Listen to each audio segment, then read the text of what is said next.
the stage is yours, and I think everybody is very eager to get some insights from France and the French people like never before. And you just have to share your screen in order to show your stage.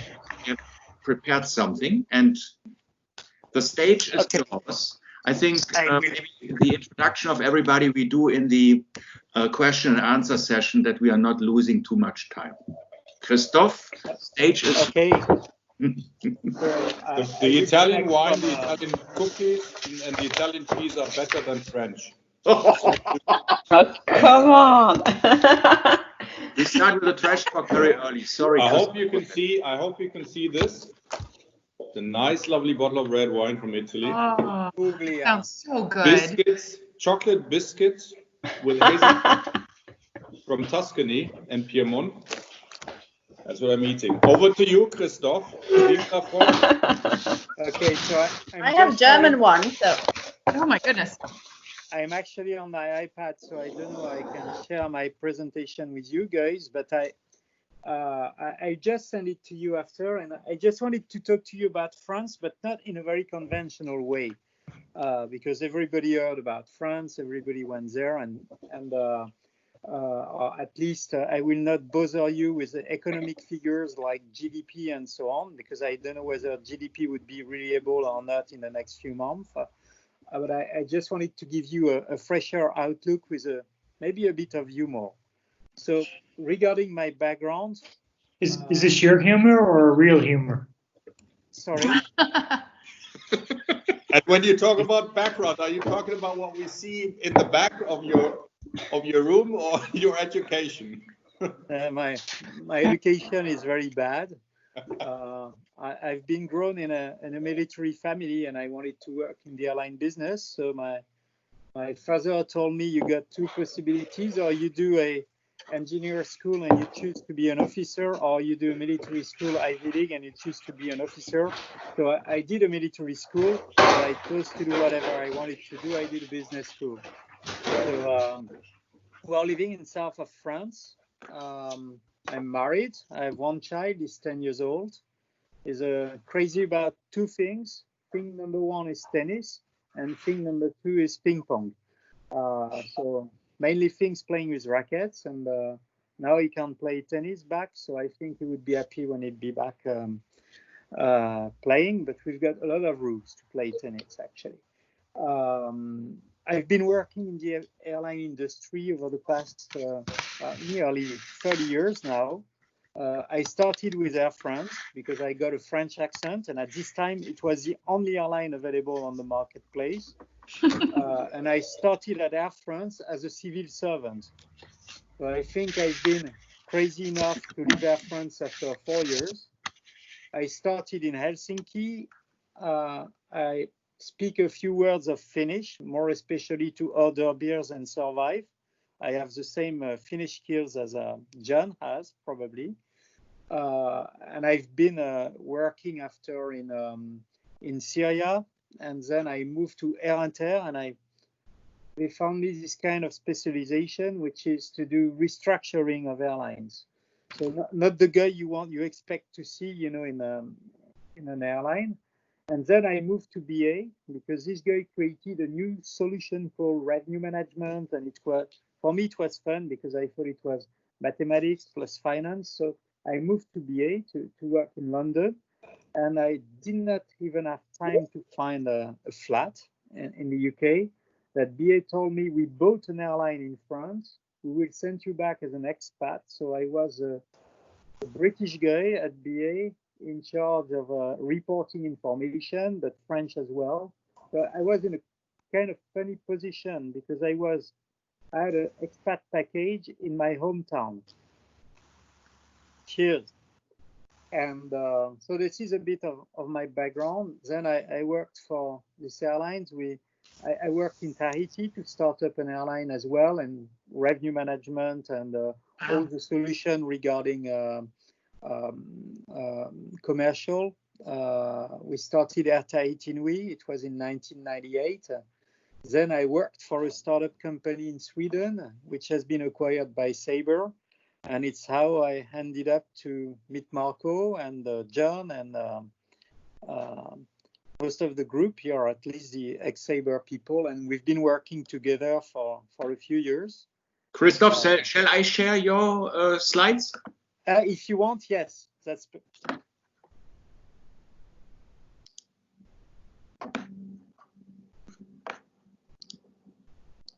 Thank you. So this is roughly where I stand now at the half of my life, at the age of 50.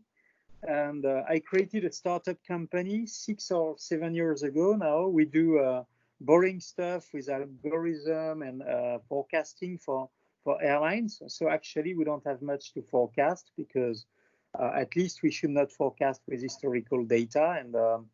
But in a nutshell, we help airlines to identify new market opportunities.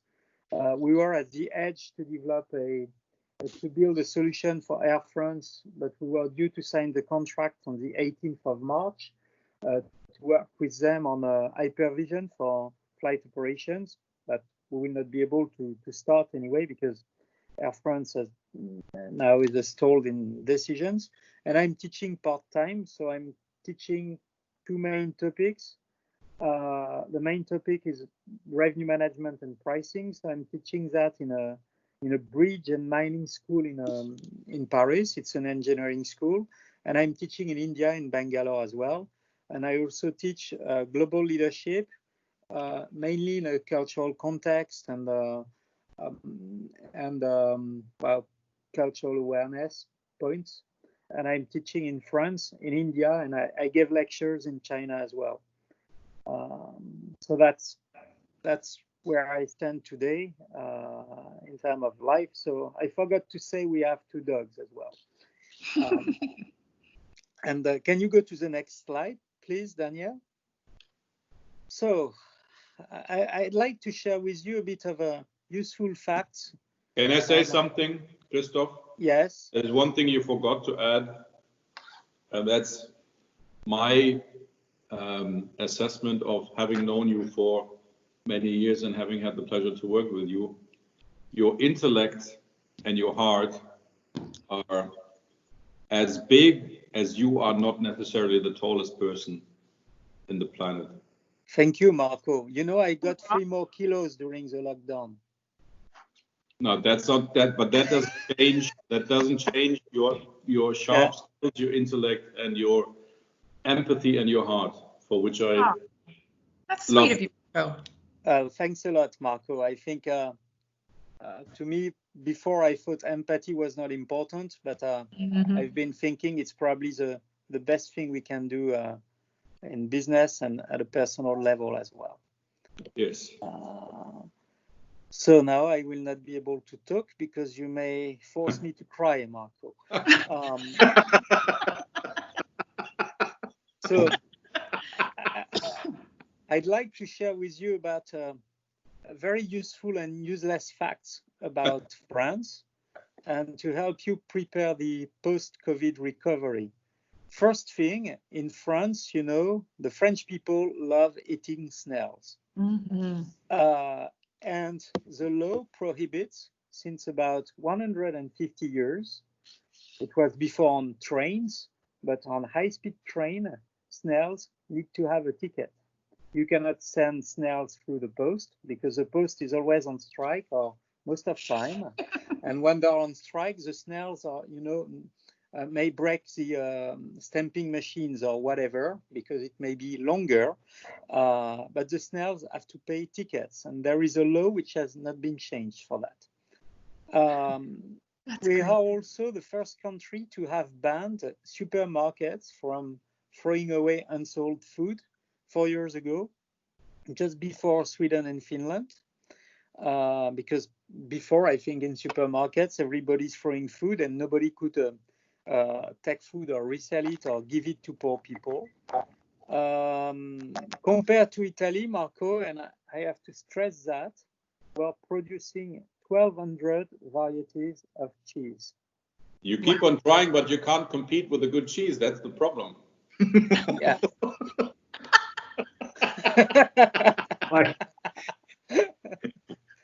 I think I bought 100 varieties today at the marché. So yeah. Yes, and now with the lockdown, people are doing homemade cheese, so we may create new varieties. And finally, we had a king. It was Louis the 19th in the 18th century. He's been a king for about 20 minutes because we love revolutions, we love changing things. But I think even with our president today, it's still a kingdom. You go to the palace, you don't go to the presidency. The Gare du Nord in Paris is the European busiest rail station, not these days, but usually it's the largest train hub in Europe.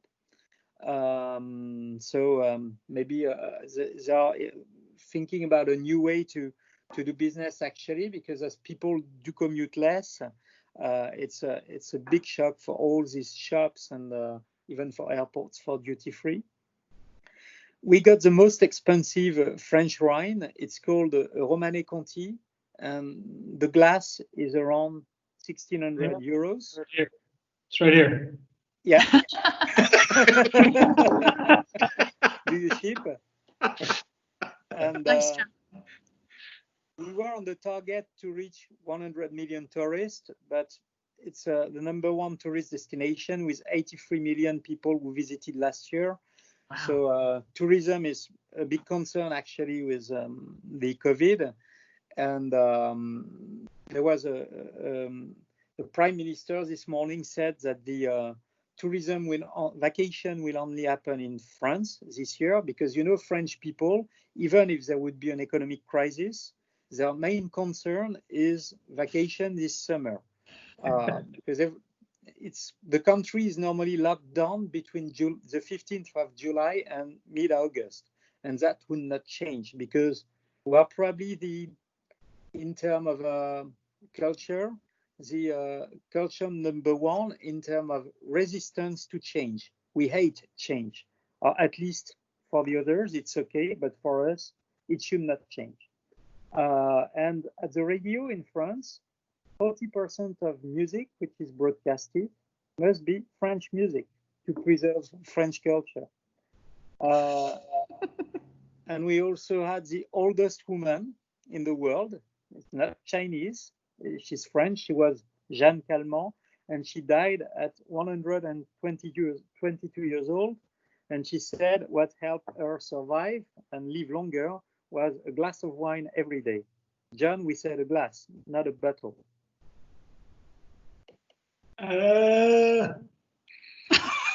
Too late. Too late. If you come to France, I think it's compared to Germany, where law is and rules are rules. The French are like the Russian, and I think we're also like our language, and the Russians as well. We got a lot of rules, but you may always find an exception. So everything could be expressed by rules, but then you can negotiate. Let's take one example. During the lockdown, you could not go out. So in France, if you went out without proving what you did and the reason of going out for just necessary shopping or whatever, you got a ticket of 135 euros. But out of the 1.2 million tickets which have been given to people, 35% have been renegotiated, so people did not pay or are unlikely to pay, and most of people would argue. In Russia, it's a bit more simple. If you do not respect the rule, actually, you got 2 days of jail. And after, I think people do respect a bit better. But people could discuss and negotiate nearly everything. So it's very rational. There are a lot of strict rules. But the southern you go in France, and for me living in Nice, I'm not from here, I'm from Western France. I think I'm in Italy. You could discuss or argue on every point. The language has many synonyms, which means that a word could have different meetings in different contexts, and it could be very dangerous sometimes to mix languages in French, or to mix words. John, maybe you got an example of some words you should have say and you should not have tell, but it's there are a lot of cases where it's quite fun. The French are totally crazy about equality, but also very complex organization. I'll take an example. To deliver masks to people, ideally you go to the pharmacy, you buy one, or you could get it refunded by Social Security, because French people will not pay anything for their health, because it's a public thing, and we pay a Medicare insurance, which is mandatory to everybody. But people will just think the state has got to finance everything. So the city of Nice has rolled out an organization to deliver masks to people. They ordered probably the most expensive charter flight from China to bring and they told the Chinese, we will pay you now, but as we are the French city of, we will pay you the second half later. So this is why the mask never arrived, because the Chinese say, no, you pay now. But the French does not understand that. So the organization's been so complex that the cost of a mask to deliver to a citizen in Nice is 27 euros, because you need 10 civil servants that built a very complex organization to deliver masks to people, and people did not pick up masks at the end because they already bought it. It's sometimes a paradise of inefficiency, and the French are probably the world global leaders in resistance to change, because everything the government is willing to change, people are in the street. And the post-COVID actually is that the unions started to say, we will go back in the streets for riots and everything because we need to increase salaries, or we need to increase that. They think because we have an app that will be released to track COVID, that it's infringement of freedom, and there are a lot of political debates. So let's say that immobilism is moving forward. It's probably how we could rank sometimes the organization moving on. So we got a president who is willing to shake and change things, but the middle administration does not. So what do we eat in France? We obviously eat different things based on the region where you live. For example, John is living in a southwest of France. So I'm sure, John, you like cassoulet. Yeah, canal. Canal is duck, best. and you're having duck. For us, where we live, we don't have much. It's mainly mountains and the sea, so it's mainly vegetables, and the gastronomy is very poor because we don't have any animals. So it's a bit of vegetables, a bit of cheese, and but in every place in the country, roughly, you could find cheese and different type of wines. And wines from a part of the country to another part would be totally different. In Alsace, mainly very good white wines, and it differs from a place to another. In all the country, I think we're eating croissant and baguette and bread. I have to confess that I've been trying to do a baguette home for the past month. I think it's like creating a startup. You fail, you fail, you fail, you fail. And I got the magical recipe, and this is the reason why I would support a global world and a global culture from a British colleague who is living in Dallas. Oh my goodness, that's funny. And he's giving a cooking lesson, Mr. Chris Bird. And he gave me the right recipe to succeed to do a French baguette properly. Oh, the irony. Yeah. So we obviously do it snails, and also there is a tendency to a very sophisticated cuisine with some chef who are, selling meal at a very high price, and they are creating a molecular cuisine with chemical processes, different ways of cooking, and a lot of different things. So there are really a lot of in every place where you go in the country, you will find different type of cooking, and you could even have passionate debate on a recipe between people because they would not agree on the amount of butter they would put in something. The area where I come from in Western France, we have a silure. It's a fish which could be up to 10 meter long. The average is 4 meter. It's a kind of very big trout, and it's the oldest fish which is living in rivers in France. And but and now during the lockdown, I think we moved from buying bottles because it was a long walk to go to recycle glass bottles, and we started to buy that we call cubi, and it's a plastic bag with 5 liters of wine. And how long does that typically last? Sorry? How long would that last? The lockdown has stopped, actually, and I will come to it now. And our president said that we are on war, and if you can go to the next slide, you will see why.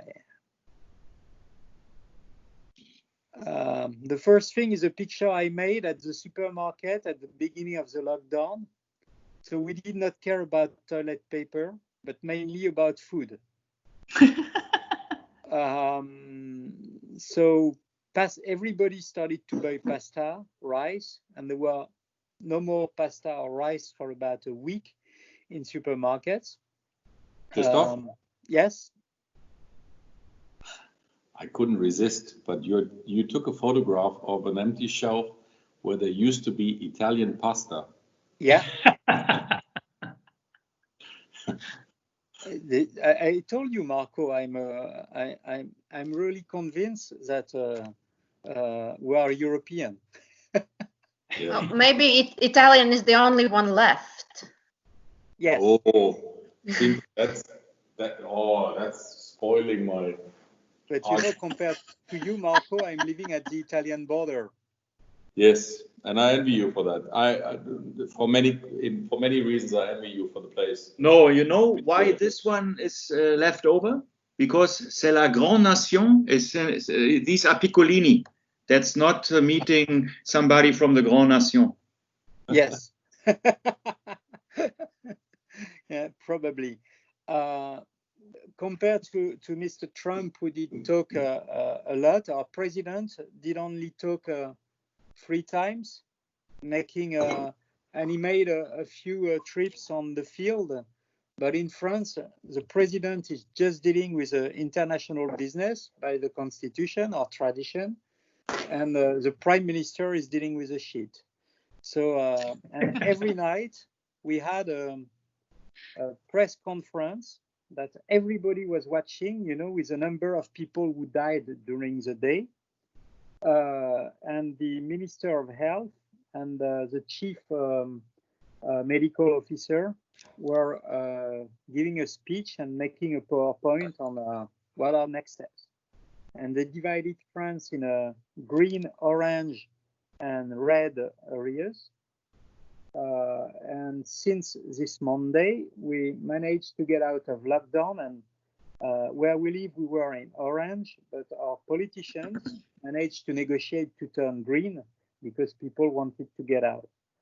I think it should be noted that the red region is right by Marco, so I'm not sure if there's a relationship there. I think there is, because I'm deep in my heart, I'm a socialist / communist, so maybe that's why it's all red.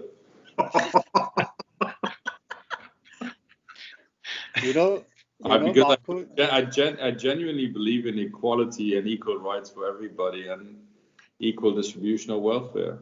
So sorry, guys. Oh, don't start on communism with the Latvian on the call. I know, but you're politicizing the argument. I'm trying to moralize the argument. So I'm coming from a moral position. You're coming from a political or true experience. Oh, I can fight on moral part there as well, and every other part. No, so the theoretical part is what I'm excited about, not the reality. and then everybody was trying to make papers to go shopping somewhere or visiting people, and you needed to prove a lot of documents. Otherwise, you got 135 euros or 200 or up to 3,750 euros tickets or fine. In German, you say Streifen. And then even some mayors did put a rule, because what I did is that every day I went to buy one baguette of bread, and some mayors said you cannot get out of your house more than 10 meters, and when you go to buy bread, you need to buy 10. But Wow. it started to be a kind of a big mess where a lot of people, were panicking, and it's been it started to be a bit totally crazy. So since Monday, people are in shops. Shops start to reopen, and the first thing I did was to go to the hairdresser. And Me too. you too. I don't see you, John. That could have ended more nasty. For example, You could have replaced you with that. Our fitness club reopened Monday as well. But I see a lot of people driving. We live very close to a road. For about 2 months, we did not have any car. And since Monday, we hear back people very aggressive, driving very fast, not respecting anything. Everybody is driving somewhere, but I do not see anybody at work because people still work from home. A friend of mine in Paris said that too. Yeah. If you want to go to next slide. So what is our social etiquette? When you say hello in France, you never say hi, at least to someone you don't know. You have to say bonjour if it's the morning, or bonsoir if it's in the evening. But what you may see that people do kiss on alternate cheeks in France. So now it's no longer possible. Yeah. Is that chicks? Yes. Sur les joues. Pardon my accent. Chicks or cheeks? That's what Donald Trump does. He kisses us on alternate cheeks. Yeah. Also in the language, Yes. we've got two difference of you. There is vous if you don't know people, or tu if you say you, and if it's more familiar. In German, you have du and sie.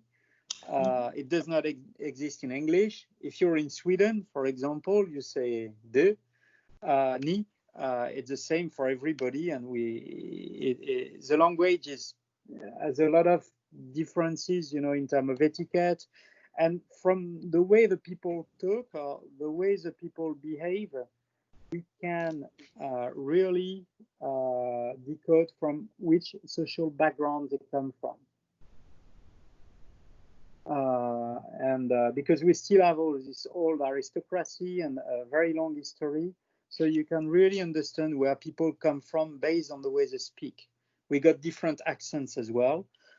So there are some places in the south of France where people speak with a you can know where they are from, just like in Germany, or like in the US. If southern accent and people from Boston really do not have the same tone of speaking. Right. In Germany, you have to be pünktlich, punctual. In France, in China, you have to be in advance.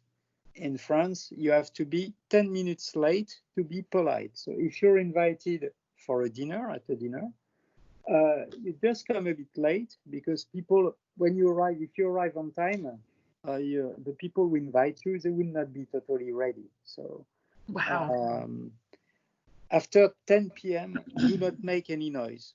The French will take a pleasure to call the police, and the police would come to your house, visiting you and charging you a bit of money. And but noise after 10 p.m. is very bad, and do not do noise before 8 a.m. as well, more especially on weekends.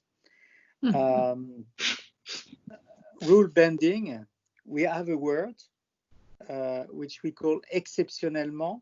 So I've been arrested about 8 times by the police. Sometimes they ask me why I did go shopping at such a long place. Some others were asking me that shared custody and picking up kids were not appropriate to pick the children, so I should stay home. And every time we use this exceptionally, because it's always an exception. So just for you, and people get used to that. So this is a good hint for an IT supplier then. So if you have a bug, you just say that's an exception. Yes. Good. Yes. Good to know.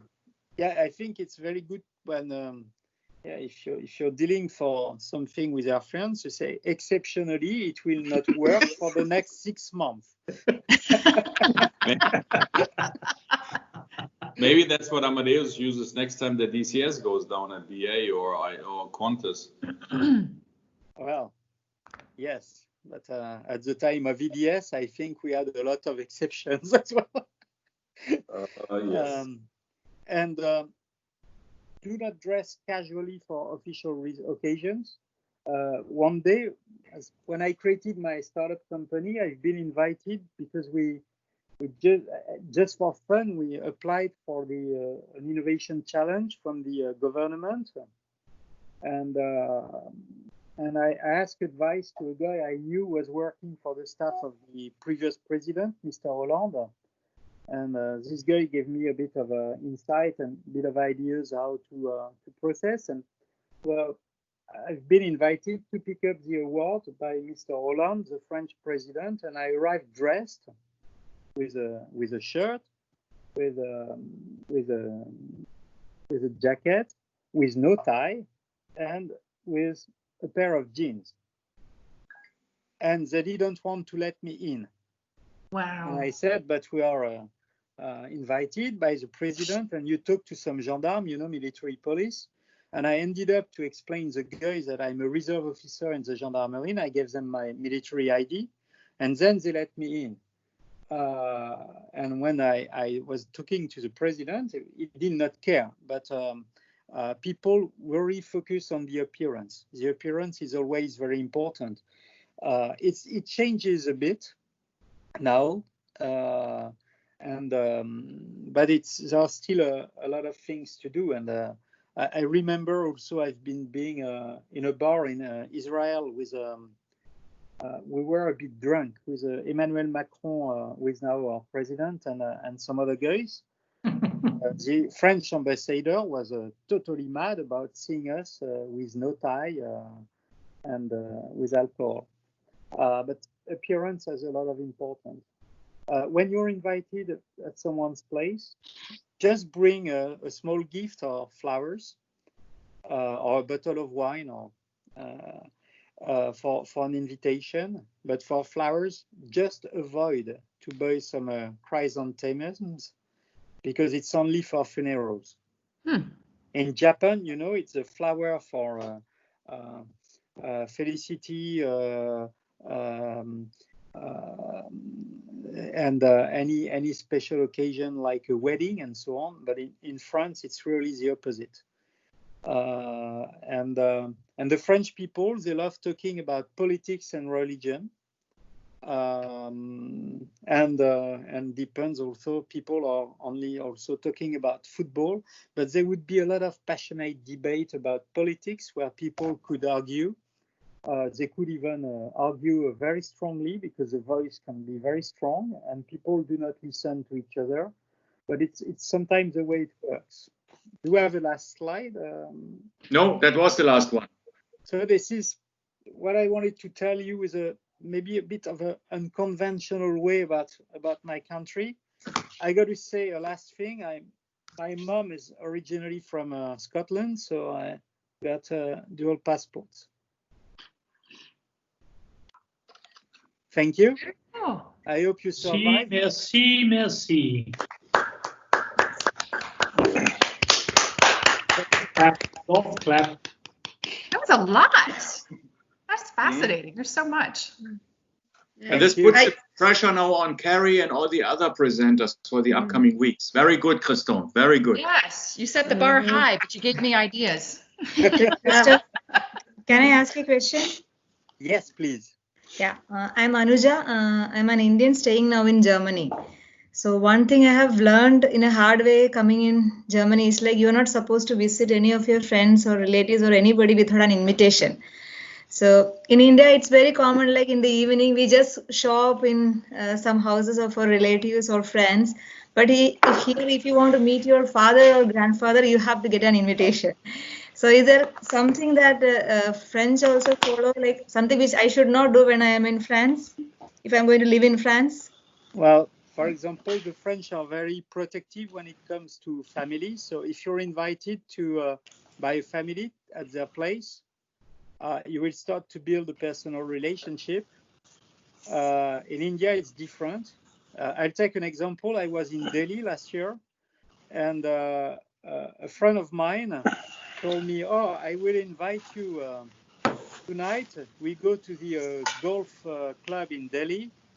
And I was invited at the birthday of the mother of Raoul Bhatia from Indigo, from Interglobe.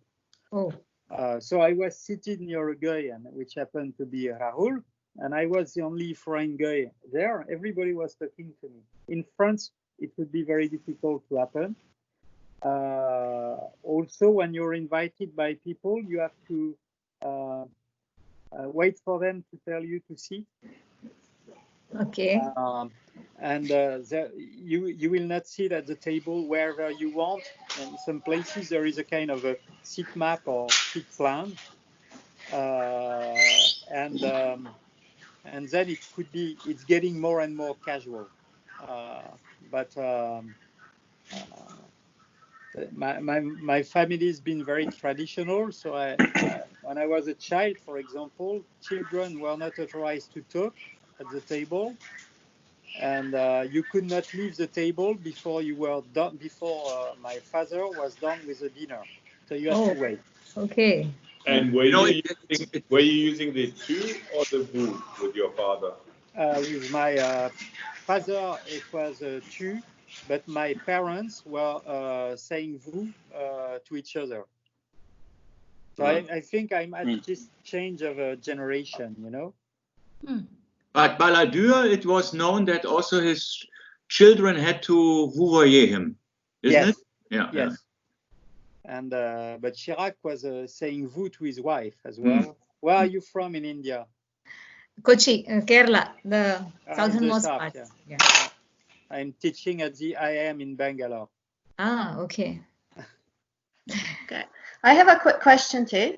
You stated that you don't like French, don't like change, but you do like revolution. So is it under the rules are more not like guidelines, not rules, or what's behind that? I think if the French would be likely to do revolution today, it's not to do progress or new things. It's to come back to the situation which was before. Because even with all the revolution we made, one day I was at the parliament with a friend of mine. He's now living in Russia. He was vice president of the parliament and he works for the Russian government. And he told me, try to find any symbol of a democracy at the French Parliament. It's the palace. There is no French flag inside. The MPs are going to the palace, le palais, and where the presidents of parliamentary groups are meeting every day to set up the agenda. It was where the king was hosting his mistresses.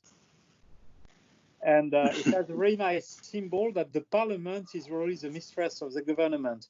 The president, I know the president for about a bit more than 10 years, because I knew him before when he was working as a financial investor.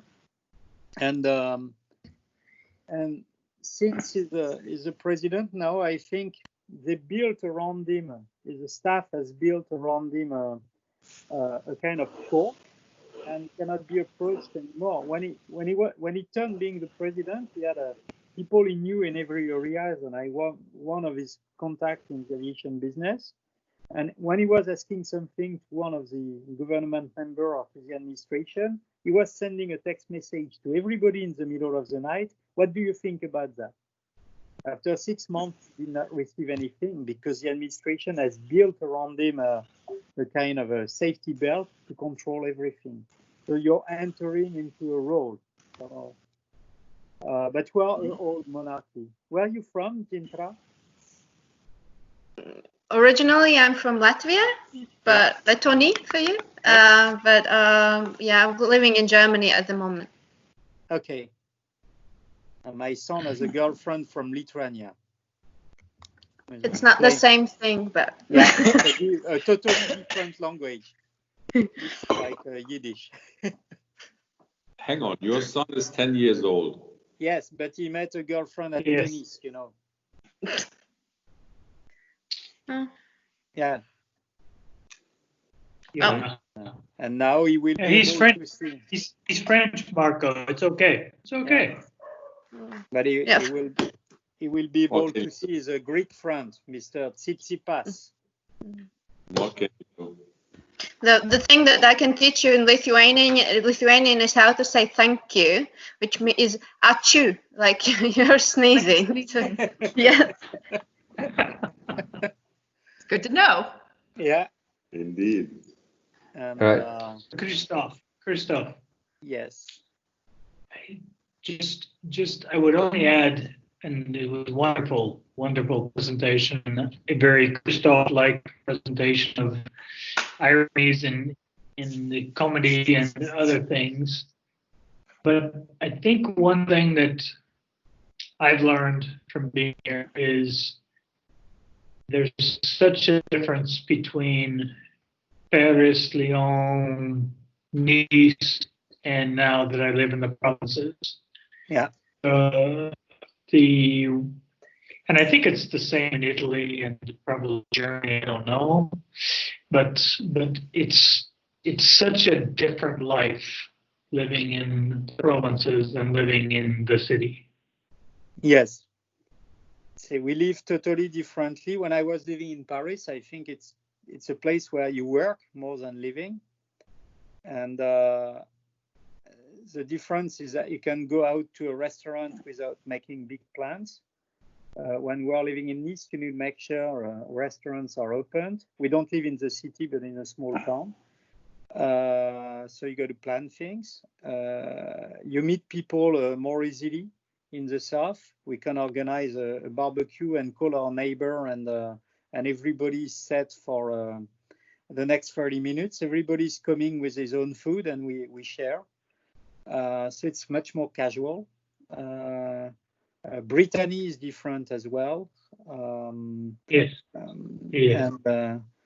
And I think when we were living in Paris, John, we used to meet quite more often, or at least when I was going to Paris. Yes.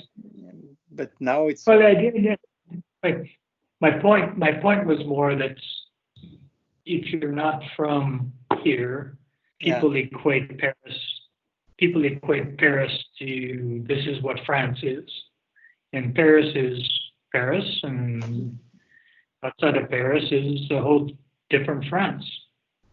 But even being living in Nice, we live here for about 10 years. My wife is from the area, from south of France.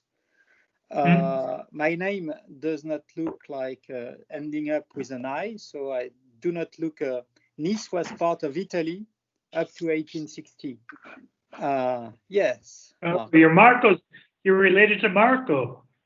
Yeah. And but here I feel.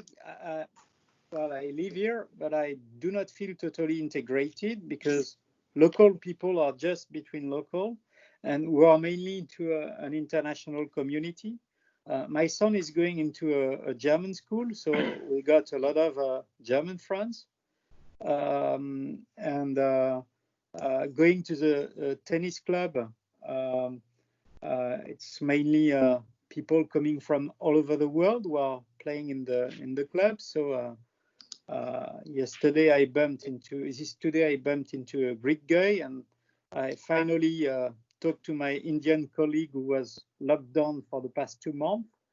He was asking me for 1 year how to get an extended visa, and I said, now you got one, because you cannot go back to India. And the thing here in Sophia Antipolis, we are just living in front of Amadeus, and we got a large international community. So it's quite, I think sometimes, the good thing to be here, because we really benefit from an international community. The bad thing is that the price of housing on the French Riviera is totally crazy. So we have 150 square meters, and I think where John is living, we could get a castle for the same price. Wow. How many languages do you speak? But I speak French, a bit of English. I speak German. I speak Russian as well. It was my first language at school because my dad wanted me to be trained to be a spy to fight against communism. Очень приятно. Спасибо большое. Как дела? And when I was at Sabre, I've been working a bit in Moscow, and actually I also work on background for advising the Ministry of Transport in Russia. I speak Swedish as well. Wow. A bit, because I've been working in Sweden, living in Sweden, and Swedish is quite easy because it's German with no grammar. Martin, can you please check this? Yes. Om jag kan fråga om du pratar svenska. Ja. Så hur länge bodde du i Sverige? Ja, jag bor i Sverige, i Stockholm och också i Malmö. Okay, yes. Men jag lär dans på universitetet. Okay, it's more of a Danish type of Swedish, but yeah. In Malmö, yeah. But he can be spies now, we know, in France. no, it's not in Russia, in Sweden. Where was it the other places? My father was working in a USSR between 80 and 82. And he was the military attaché of the French embassy. And we left USSR in February 82. We were due to stay 3 years. But one evening we got a visit from one security guard from the embassy. He was talking to my mom, and then he came to me and he told me that I just need to pick up the things I really want to see because we will leave immediately. And what happened is that my dad, I heard a friend of him were working for Thomson, an engineer, and his friend was delivering information from a KGB officer. And he delivered a lot of information, and he's been caught. And the process was that my dad should have leave him being arrested and judged and sent to a gulag or whatever, or probably negotiation between governments. And but as it was a friend of him, he decided to get him out of USSR through Finland. So my father reappeared in France a few weeks after, and I didn't know what happened, but I managed to get access to my dad's file. and it's what I learned. And there was a movie which has been made about this story, because they called the spy Farewell. This French guy was passing on information, and at this time, the French president Mitterrand was considered as being a communist by Ronald Reagan. So Reagan was really afraid about having socialists, and we even had communist minister in the French government. And Mitterrand did pass all the information about the U.S. position of guns in Western Germany, and I think it's what has helped to start reducing guns and the START agreement in '86 after. Mm-hmm. So this is how I learned Russian, and then I continued learning Russian at school, and I like the Russian culture. I think it's the French and Russians are very close in humor, in making bad jokes about ourselves. I think the French and the Russian are probably the only one to understand this stupid movie with Louis de Funès. But come on, all USSR understands that movie. Yeah, but I mean, Fantomas. But Russians have no humor, isn't it? To Marco, he will not like it. No, look, hang on. Louis de Funès, I don't know what they're called, the original movie titles are called, but Louis de Funès, Louis und die außerirdischen Kohlköpfe. This is a classic. This is fantastic. This is art. This is spectacular cinema culture. I think he was referring to Fantomas, the one with the silver face. I mean, the whole USSR was like something that was special. We loved on it. Yes. He made a few movies, but and when it comes to current movies as well, in France, it's all about an American movie is always starting great. In the story in the middle could be a bit tough, but at the end it works well.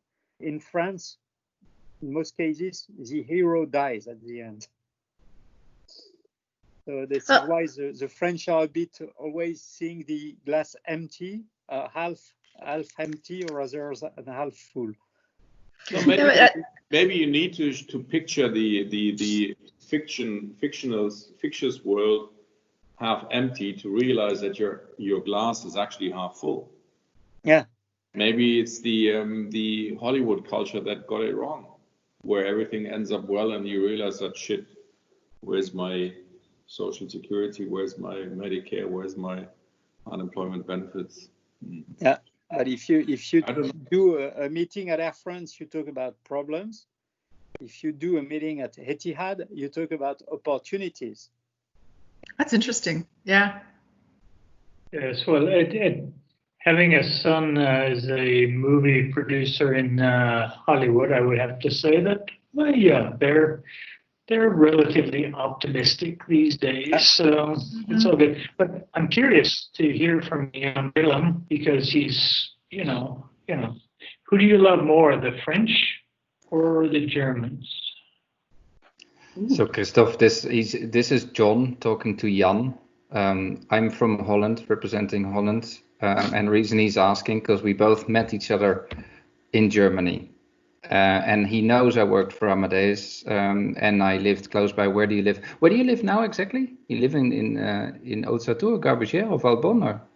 I live in Villeneuve-Loubet, just in front of Vaugironier. Ah, Villeneuve. Okay, so the new office. So is that your dream, working for Amadeus then? So you moved in front of the office? No, I don't work for Amadeus. I used to work for dream. Sabre.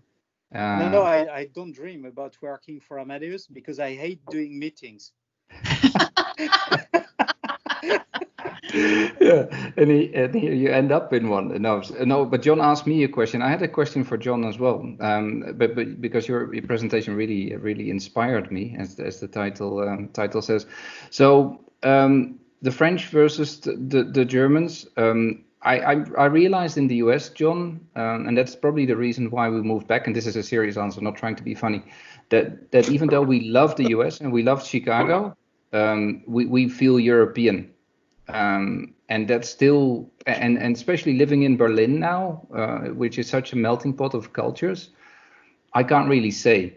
I do have to admit, Christophe, I had a difficult time living in France. It was fantastic in the beginning, the south of France, the Mediterranean, the mountains, but maybe it was also due to the political situation and the meetings in Amadeus that it just was not very happy at some point in time. And we only realized after we went to the US where the glass was half full.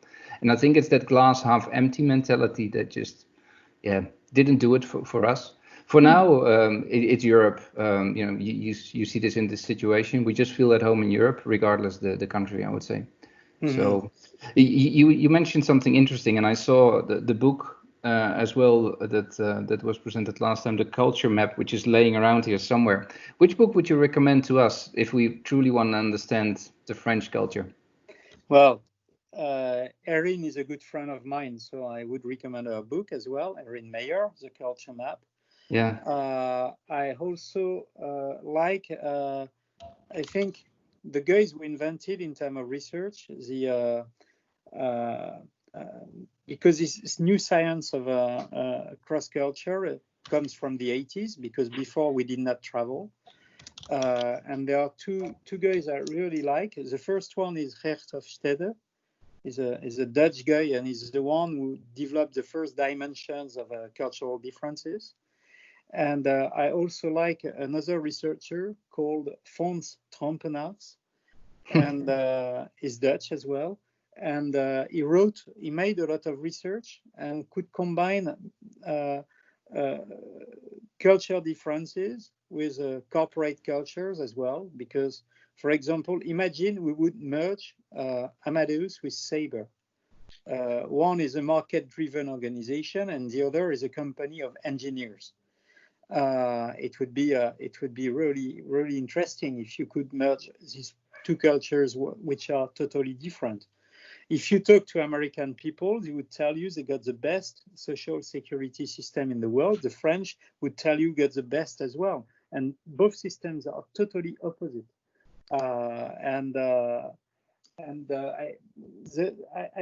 I could share with you a few books on the LinkedIn group if you want. Mm.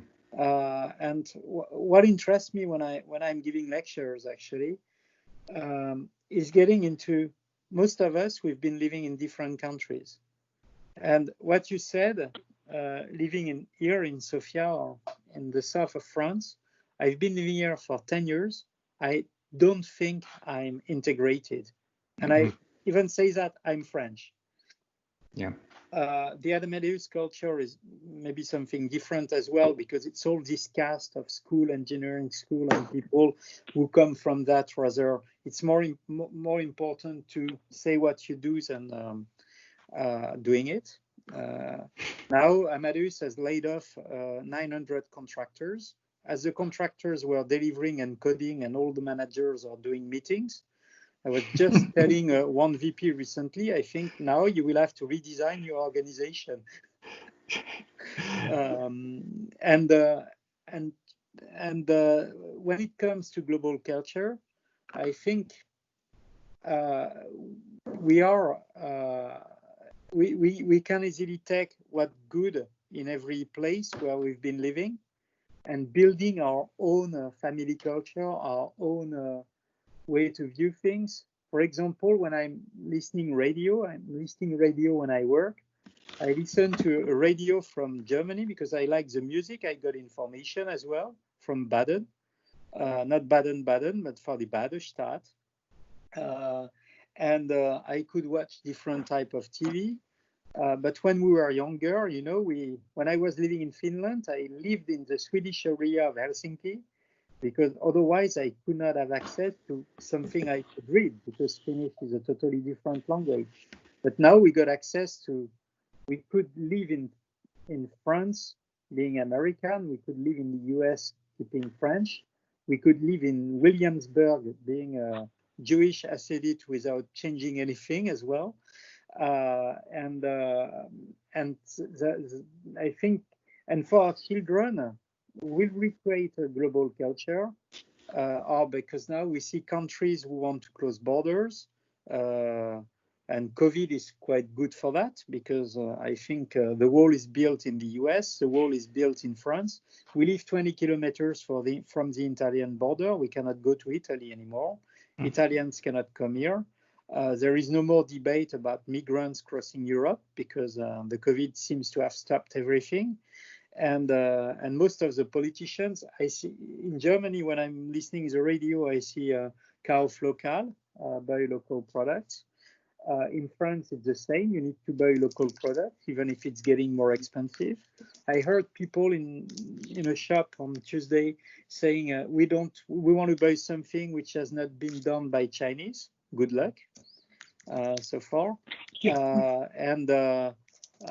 But coming from this global world, from European culture as well. When I was student, I also learned Dutch at the business school, because the Dutch teacher was very, very pretty, but she was sick, and then we got a very old babakul coming from Friesland, and we stopped. That was the end of that. Okay, thank you. Thanks a lot, Christopher. I mean, you were doing well until you were telling me that you liked German music, and that's somewhat, yeah. I don't know how someone can like German music, but anyway, no, I'm pulling your leg. Sorry, guys. I'm talking about. What about Rammstein? Yeah, Everybody likes Rammstein. Yes, tried that. Look, guys, thank you very much. I just need to drop off. John, I will ask you that personal question later. It has something to do with the look of a clochard. No, I can ask it now. Are you going to dress up different for the next international one? So if I do the Dutch one, you're going to look like Frau Antje? What do you want me to look like? I'm fine. I have my French scarf on and my Didier hair. I'm all good. So what you want? You want me to put biker shorts on for your presentation? I can do that. Yes, no, John, you look fantastic. It's great to see you. It's great to see you all. I need to drop off now. Thank you so much. Thank you. Dank u wel. Dank je wel. Merci, Christophe. Merci. De rien. Salut. So, Christophe, this was really awesome. We are already above the hour. Yeah. And I don't know. French are always late. Yeah, the question is whether we stay all in the call or whether everybody's busy. I could stay. I have one question that I would like I need to drop off Daniel. Yes. Bye-bye. Thank you, Bye. Christophe. It was very interesting. Bye. Thank you very much. Bye. Yeah, Bye. I need to drop off as well. But thank you. That was Bye. really, really good, Christophe. Thank you so much. Thank you. Okay. Tack. Bye. Hej då. Bye. Hej då. Hej. So I have a question, Christoph. You were saying that. No, actually, John, you started that question that there's a difference between Paris and the east, north, and the west, and the south of France. And we have the same in Germany, of course, and you have the same in Italy, and you have the same in other countries. But when it comes to football, or when it comes to other bigger than life topics, it's still one country. Except in Italy, you see a growing split between North and South. Germany, I'm not sure there was ever a true East and West blending together or coming together. So how is it in France? Does it really, is it more like a joke and a sports that you are taking the piss out of? If you're in the South, you're taking the piss out of the guys in the North? No. I think the tough part, for example, in Nice, if you talk about Marseille, when the team of Marseille is coming to play in Nice, and it's the two main cities in the region, they cannot bear each other. So the team of Marseille, the bus is protected by the police and surrounded by the police. Otherwise, they would throw stones on the bus and everything. When Paris is coming to play in Nice, it's the same thing.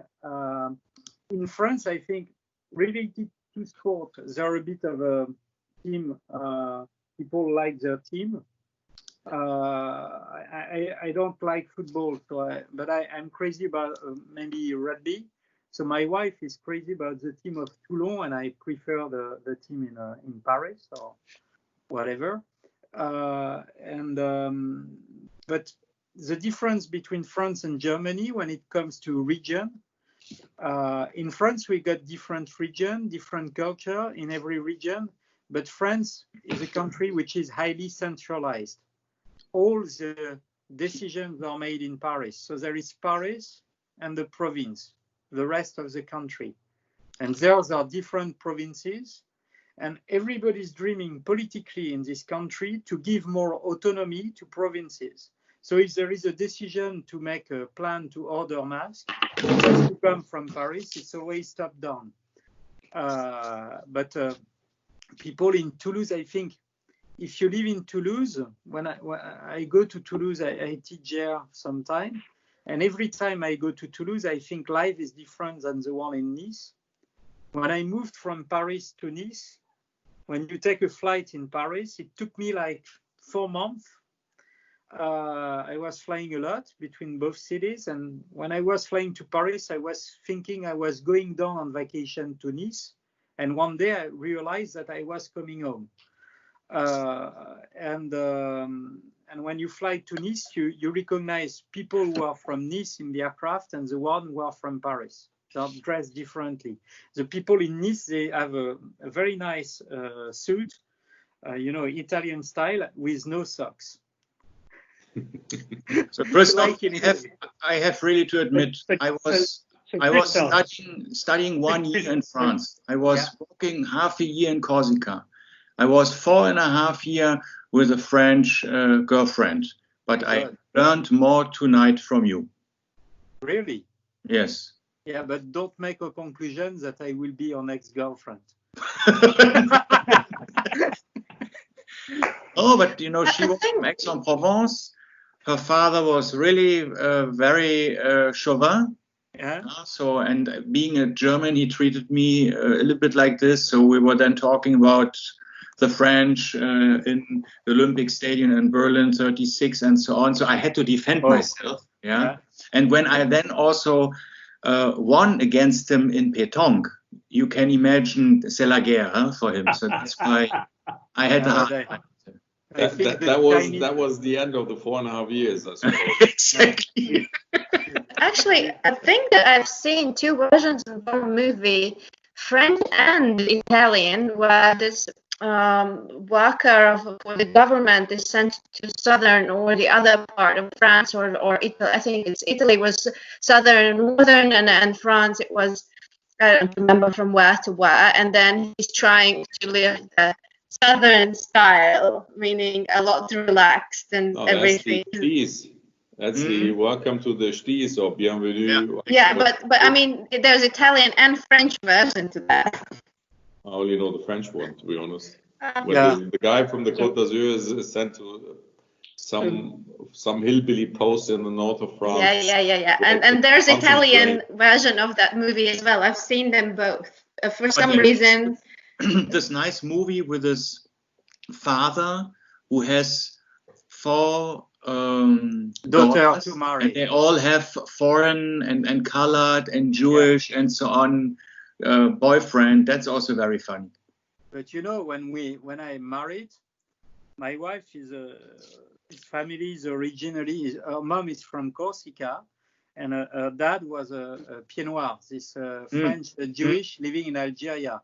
So it's La Vérité Sisement, this movie. People who are very talking, always arguing all the time. And my family is coming from Western France in Vendée, where, people do not talk a lot. Where my family is coming from a very old aristocratic family. So when we married, we were thinking like it was like in this movie, and because the rabbi could not come, so we took a Catholic priest because the rabbi could not come because he's selling clothes on the market, and he had no time because it was sales. But we could have made a movie about it, and when you saw the Mediterranean people who are always discussing, always arguing, or touching you. You're my friend. You're my friend. You're my friend. And it's two total different cultures. And even being French. And when we were in the family, it was sometime there were, when Macron was doing the campaign, it was he came to Toulon, and in Toulon there are a lot of people coming from North Africa, French, and there is this big debate of Pieds Noirs. You know, they came from Africa in '62 after the independence war, which is not a war for the French, it was just an event, but it was a war. And Macron just said that we got to grant people and to explain that it was some of a genocide or whatever. And all this community started to argue. And just after he said that, my father-in-law came to me and looked at me and said, "You're a son of a bitch." And tell this fucking idiot that we arrived in Algeria before the Arabs, and then it started like a very long debate and passionate debate. And then he told me, "I don't want to talk to you." And after 15 minutes, he said, "Okay, where do we go tonight for the dinner?" The restaurant. And people could argue very quickly. I think it's like the Russian, Ruski Mweso. The Russian soul is people could smile, and 5 minutes later, they could cry. Yes, we can do everything in 5 minutes. I mean, I'm not Russian, yes. I'm Latvian. My husband's Russian. But I mean, jumping from emotion to emotion is like, it's normal. And actually smiling as I am, it's something I guess I learned only after I moved away from Latvia as a gesture. Like if you go, smiling means you're stupid. Like you go around the street smiling, it's like, what's wrong with you? In this book from Maya, I think is also explained, either you are stupid or you're American. Yes. That was, I think, meant in the book. It's in the book, sorry. It's not me, it's in the book from Aaron. Where's the American on this call? Can we see the American on the call? No, it's recorded. It's recorded. I think it's also a good time now to play the national anthem of France, which is also very dramatic, I feel. Huh? It is beautiful. It's beautiful, yeah. Yeah, but I think...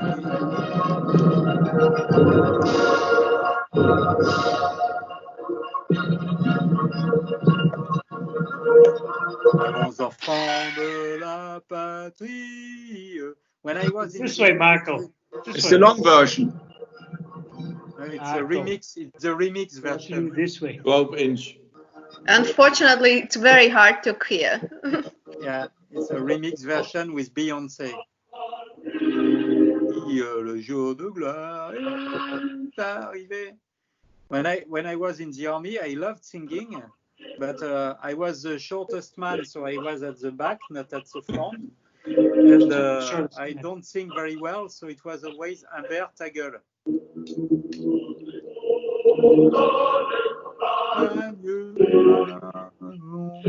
It's a song very brute, huh? Yes. There is a lot of blood. Yes. It's a bloody thing. There's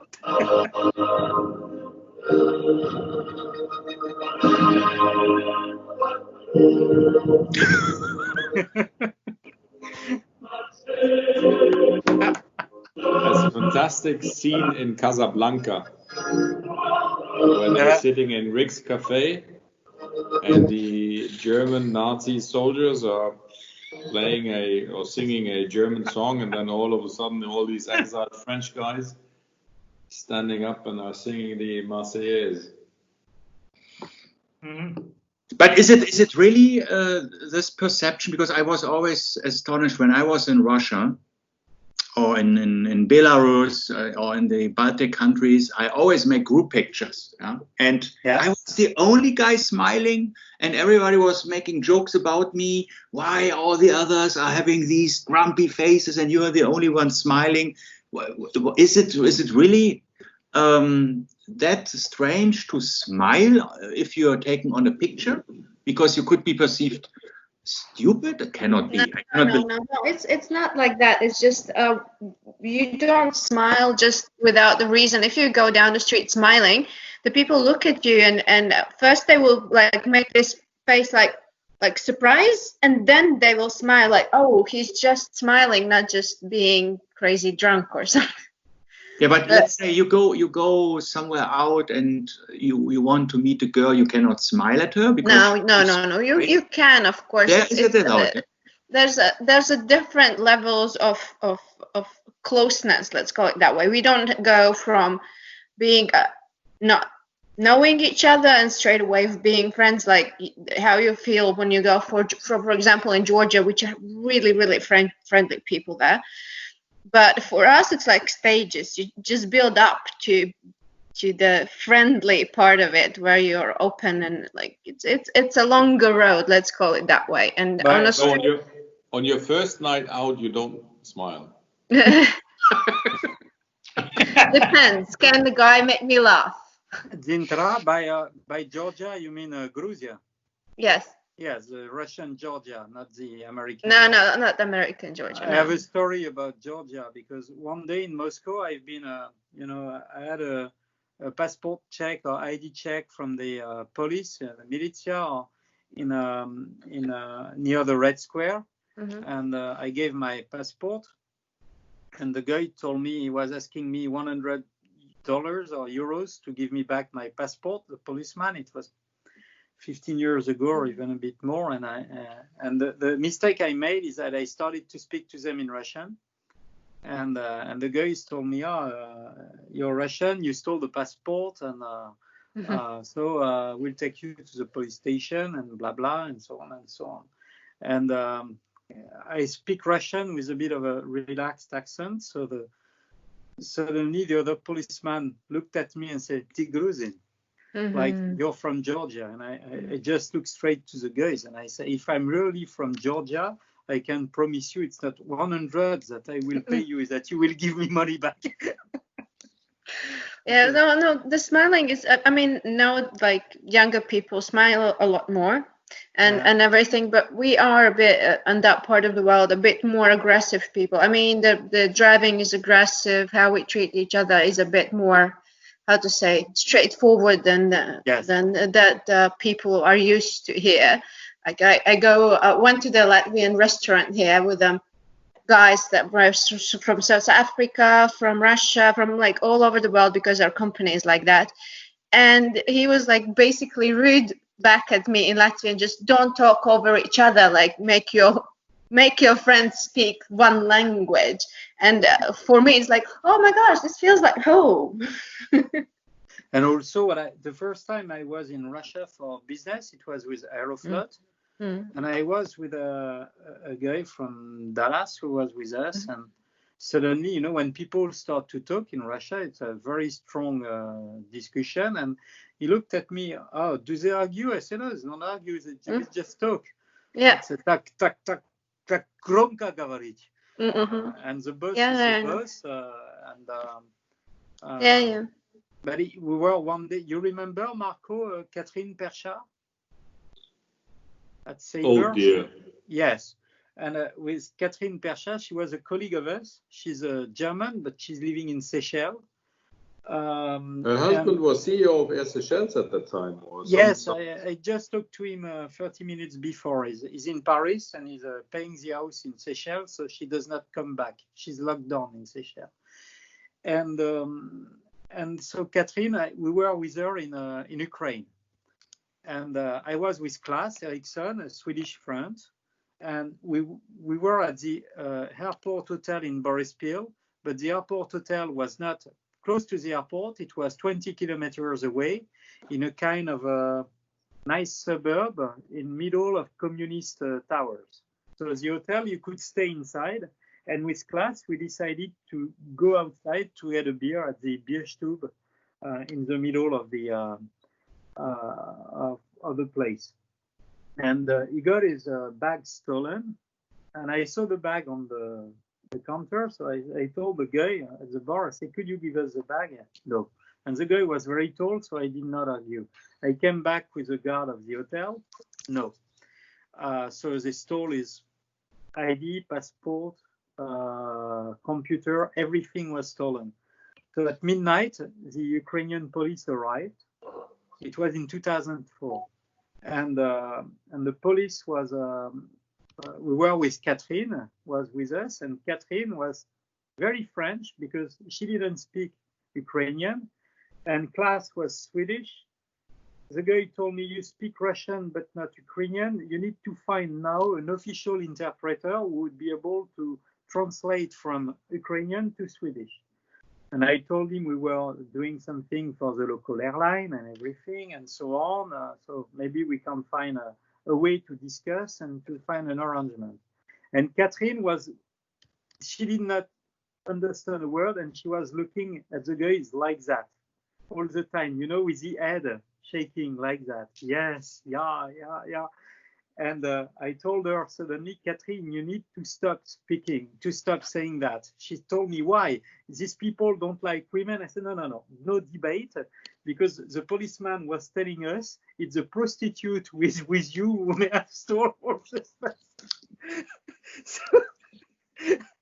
And then we found an arrangement with the police. I told my colleague, I said, what do you need to see? The laptop, you don't care? Okay. So I told the police, he needs the leather bag, the passport, picture of his kid, credit cards, the laptop, and the other stuff, the filofax, it's for you.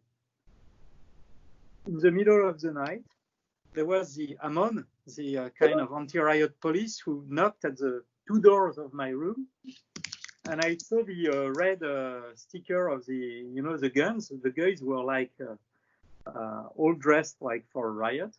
And they asked me to get out, and I talked to the policeman again, and they said, call your friend and ask him to see the guy who was the guy from the bar at the corner, and he will give you back something.